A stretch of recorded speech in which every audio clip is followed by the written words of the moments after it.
The earliest known ancestor of Charlemagne that we can confidently say was in fact his ancestor is a saint named Arnulf of Metz, who lived around the same time as Clothar II. If you can trace a line in your own tree to Charlemagne, then this too is as far as you can go with any degree of certainty. However, let me show you one theory that has been put forward. It is thought that Arnulf, or perhaps his wife, or perhaps the wife of Pepin the Elder, was a child of an individual named Arnold, who was the bishop of Metz prior to Arnulf. He was the son of Batilda, who was the daughter of Clothar I.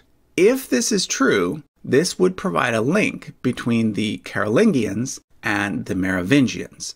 But again, let me emphasize, this is all just speculation. Arnold's father, Ansbertus, is thought to be the son of a man named Tonantius Ferreolus III. Again, this is very uncertain. But if true, this would make him a descendant of Tonantius Ferreolus I, who was the prefect of Gaul at the time when the Western Roman Empire fell. So this is thought to be the most likely way that we might be able to trace Charlemagne back to antiquity. From here, we can try to go even further, but it gets really, really murky and speculative. And speaking of speculative, the other thing I wanted to mention is the theory first put forward in the book Holy Blood, Holy Grail, and then made popular again by the Dan Brown book, The Da Vinci Code.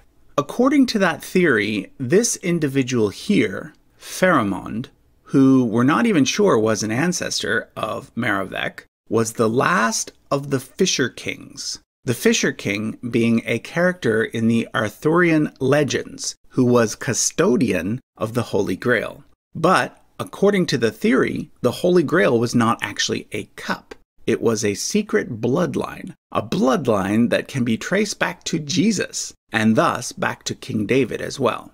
The story goes like this. Jesus, who traditionally is thought to have been celibate, was actually married to the New Testament character known as Mary Magdalene. In one version, Jesus fakes his death, and then they sneak off to southern France and have a son named Joseph, whose line can then be traced to Pharamond.